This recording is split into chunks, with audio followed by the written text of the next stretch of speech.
Wika ng ating bida sa ikapitong prinsipe na pag-usapan muna nga raw nila ang ibang bagay, at nagtanong din ito na kung alam ba nga raw ng ikapitong prinsipe ang tungkol sa Dangyo Grand Ceremony. Sumang-ayon naman rito ang ikapitong prinsipe na alam niya nga raw iyon. Wika din ito habang may nakakalokong ngiti na talagang walang kaalam-alam ang ating bida, dahil ang pangalan ng Fengshan Grand Ceremony ay papalitan ng Dangyo Grand Ceremony, at ang saklaw nito ay ikakalat sa mga ibang lugar. Ang desisyong ito ay ginawa lamang kamakailan, at narinig niya nga raw ito nang hindi inaasahan mula sa kanyang ama. Sa nalamang impormasyon ni Chinshu, bigla niya na lamang binaba ang kanyang iniinom niyang tsaa at tumayo din ito para ito ay makaalis na. At kaya kasabay nun, dali-dali naman itong tumakbo patungo sa Dangyo Grand Ceremony. Nagtanong din ang ikapitong prinsipe sa ating bida na kung bakit nga raw masyadong itong nagmamadali sa pagpunta sa Dongyu Grand Ceremony. Ngunit ang sinabi lamang ni Chinshu sa ikapitong prinsipe habang nakangiti ito na mauuna ng araw siyang pumunta roon. Sinigawan naman siya ng ikapitong prinsipe na huminto nga raw ang ating bida, at wika din niya na bakit nga raw ito aalis kaagad dahil mayroon nga raw silang plano para ayusin ang mga bagay-bagay, at nagtanong din ito na kung papaano niya nga raw silang balak bayaran.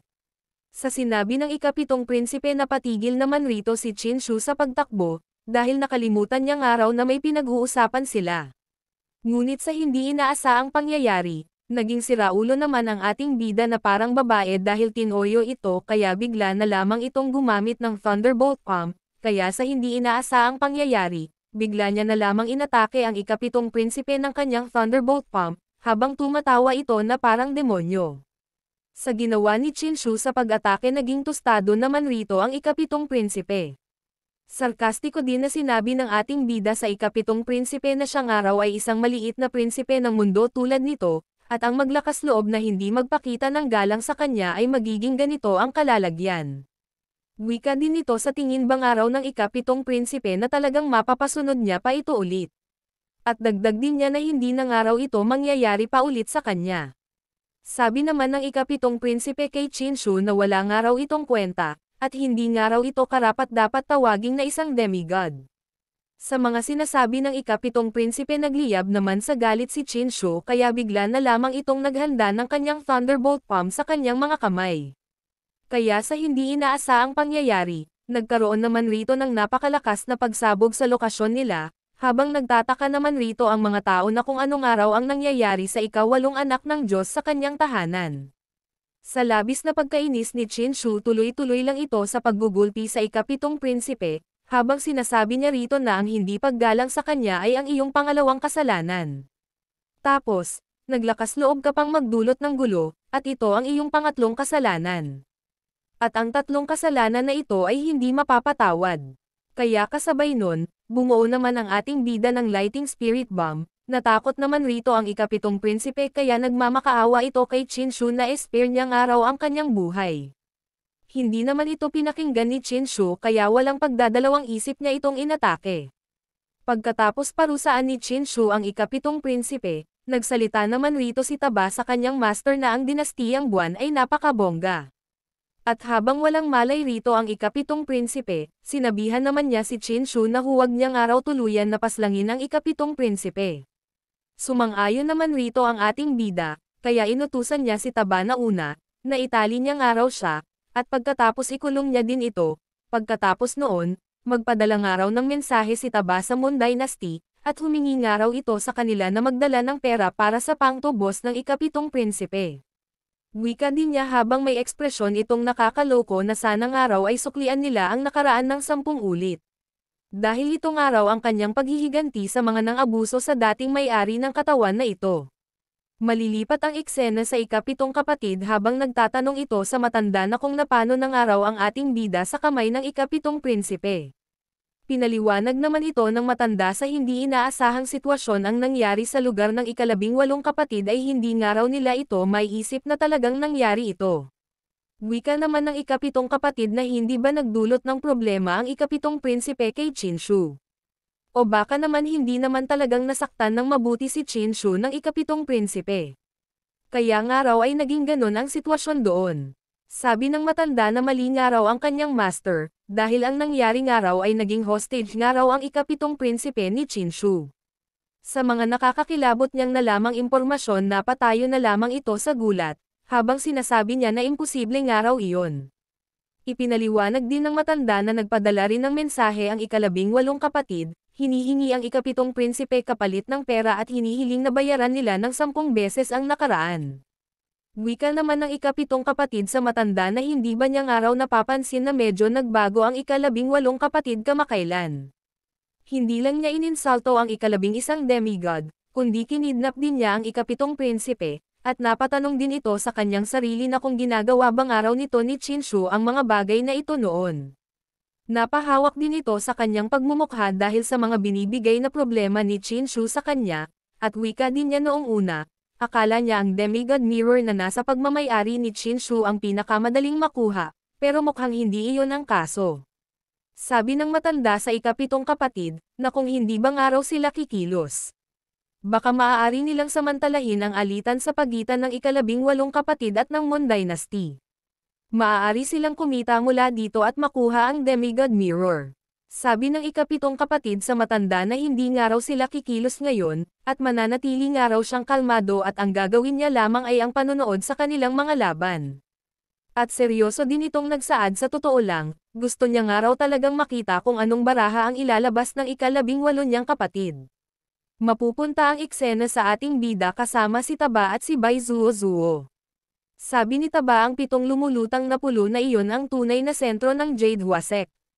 Kahit na ang 18 demigod ay hindi karapat-dapat na humakbang sa mga pulo na iyon.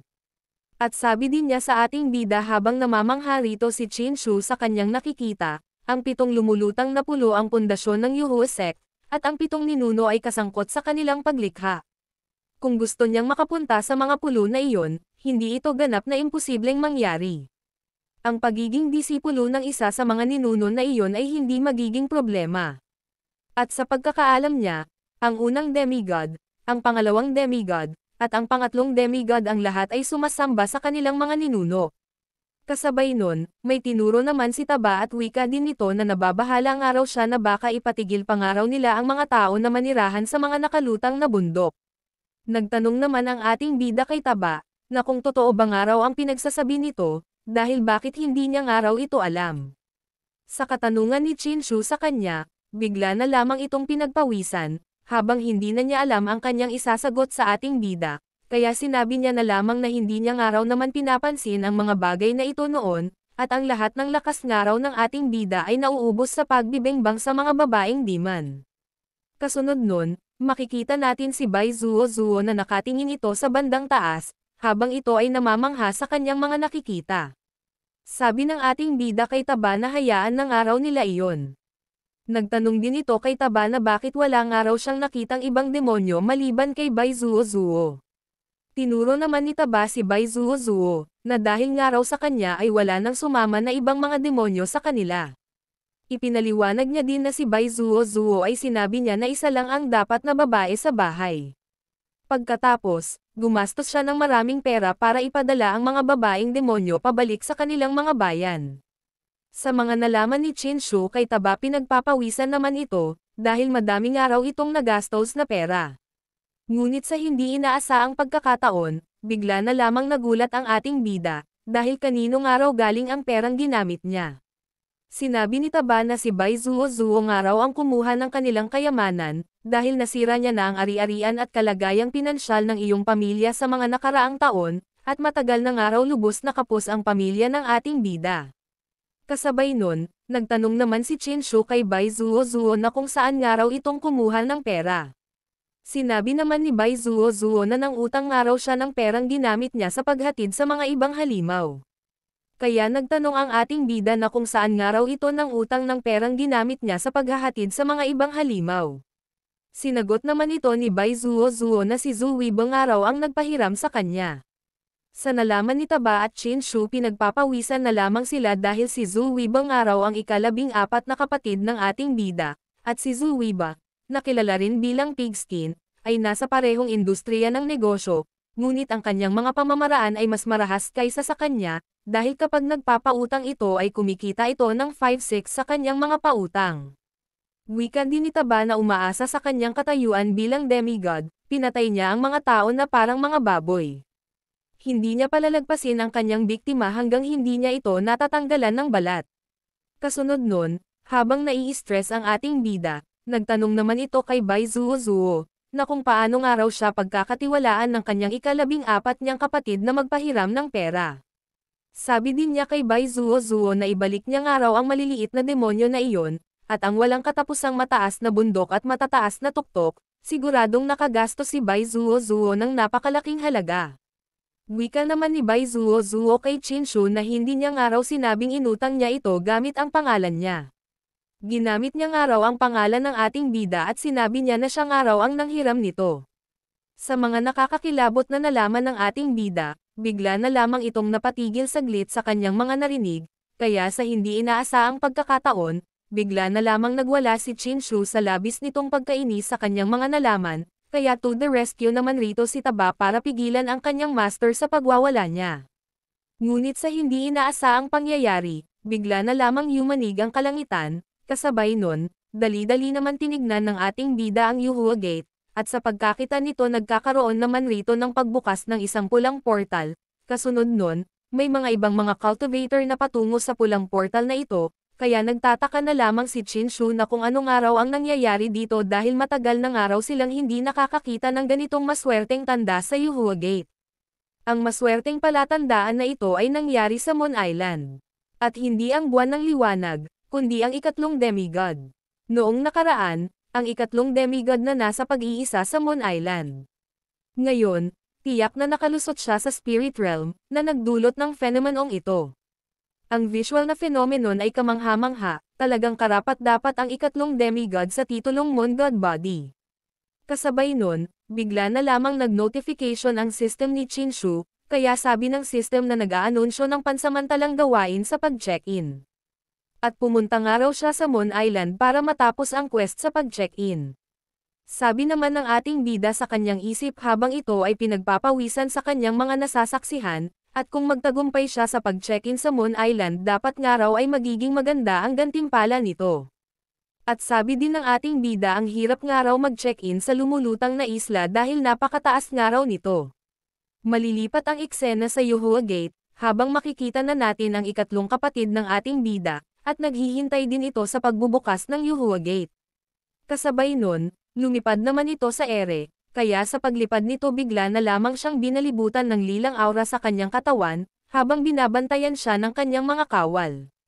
Kasunod nun, nagbigay galang naman rito ang mga tao sa ikatlong demigod, at pinuri din nila ito dahil napakalakas nga raw nito, at karapat-dapat nga raw ito sa posisyon na magiging susunod na pinuno sa hinaharap, kasabay nun, bumababa na ang ikatlong demigod, kaya makikita natin ang ating mga bida na pinapanood ang ikatlong kapatid ni Chinshu. Sabi naman ni Chinshu na ang ikatlong kapatid niya nga raw ay hindi niya alam ang cultivation level nito, at napakayabang nga raw nito para ipagmalaki ang lakas nito sa mga tao. Sabi din ni Bai Zuo sa bayan namin, ang ganitong pag-uugali ay tinatawag na hit and run, dahil magpapasagasa nga raw ito sa kamatayan.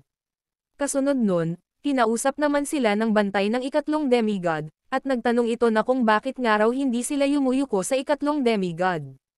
Nagpaliwanag naman rito si Taba sa bantay ng ikatlong demigod na ito nga raw ang ika-18 demigod, at wala nga raw dahilan para yumuko ang mga demigod kapag nagkikita sila.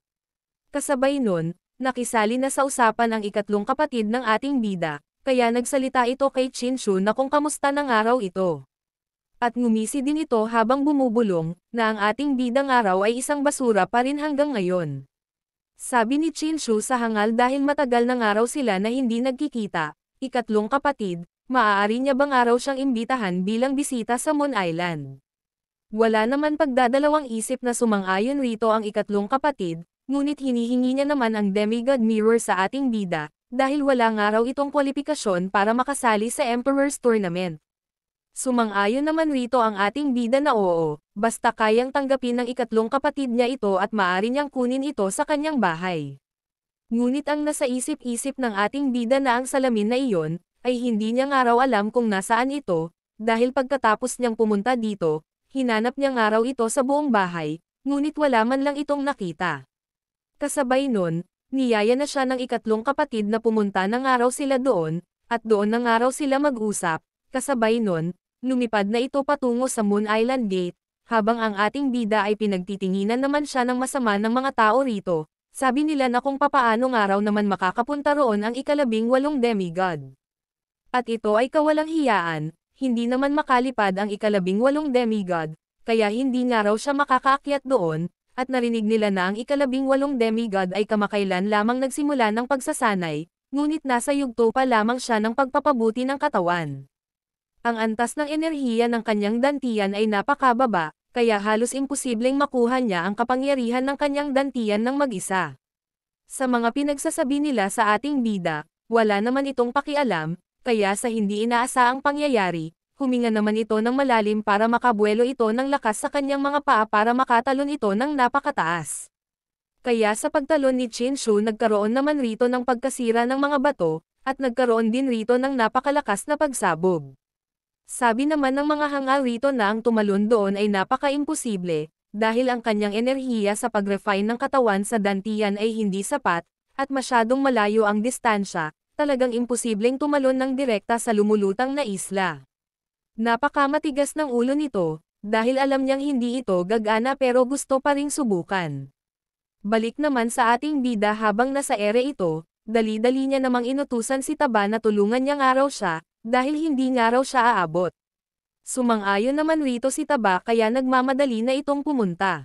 Sa pagkapunta ni Taba sa lokasyon ng ating bida, ginamit naman ni Chinshu ang likod ni Taba para mapagpatuloy niya pa rin ang pagtalon niya sa ere, kaya sa pangalawang pagkakataon humingi ito ng tulong kay Taba na isang beses na lang, wala naman pagtutol si Taba kaya dali-dali na itong pumunta. Sabi naman ng mga taong nanonood sa baba na hindi nga raw ito tama, dahil sa walang tulong ng dantian, umaasa lamang sa purong pisikal na lakas, imposibleng makamit ang ganitong tuloy-tuloy na malalayong pagtalon. Baka nagkaroon siya ng malaking tagumpay sa pagpapalakas ng katawan. Sabi din ng isang lalaki habang pinagpapawisan ito sa kanyang nasasaksihan, na mas lalo pang imposible iyon. Nakalusot na siya sa larangan ng martial arts, at makakalipad pa siya ng diretsyo. Ito nga raw ay kamangha-mangha. Balik naman sa ating bida, habang malapit na ito sa Yuhua Gate, at wika din niya sa kanyang isip na tama ang araw, dahil ang walang katapusang dantian ay kapaki-pakinabang. Kapag ang iba ay nasa yugto ng pag-refine ng katawan, halos wala silang enerhiya sa kanilang dantian, habang ang sa kanya ay walang hanggan, at natural lang na makatalon siya ng ganito kataas. Tulad ng inaasahan, napakaganda ng constant motion dantian. Sa ginawa ng ating bida sa pagtalon at dahil din sa tulong ni Taba, nagtagumpay naman itong nakapunta sa Moon Island, at sa pagkababa nito nasira naman rito ang sahig sa bato, habang sinasabi niya rito na nandito ng araw siya Li Daoran, ang pangalan ng kanyang ikatlong kapatid. Sinabi naman ng kanyang ikatlong kapatid sa kanya na dahil sa tulong ng iba nakapunta ng araw siya rito ng walang kahirap-hirap, at kasabay nun, nauna na itong umalis sa ating bida. Pagkatapos, natapos ni Chinshu ang quest sa kanyang system, nag-notification naman ito na binabati niyang araw ang host sa matagumpay niyang pag-akyat sa bundok ng Moon Island, at binabati niya din ang host sa pagtanggap nito ng gantimpala na tinatawag na Sun God of Nika Body. Naging seryoso naman rito si Chinshu, at sabi din nito na kapag napakataas ng hirap ng gawain sa pag-sign in, tiyak na magkakaiba ang mga gantimpala, dahil ito ay isa sa mga alamat na katawan ng Diyos ng araw. At hindi nakapagtataka na lahat ng mga disipulo ng Yuhua sect ay nangangarap na makapunta sa floating island para mag-aral. Maya-maya pa pagkatapos ng ilang sandali, sabi ni Chinshu kay Li Daoran na ang banal na kapangyarihan dito ay talagang sagana, higit pa sa 10 beses ng iba pang mga lugar sa Jade Blossom sect.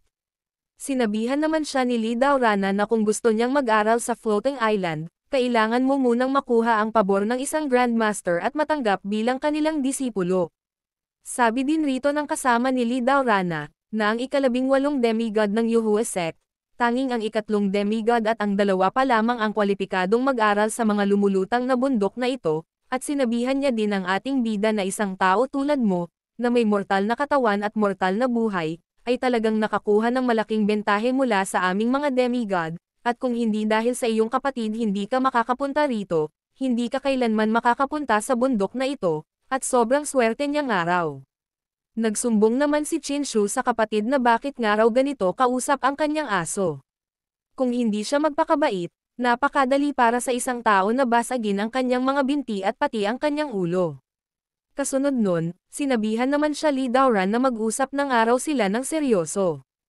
Kaya sarkastiko itong nagtanong sa ating bida na kung nasaan ng araw Demigod Mirror.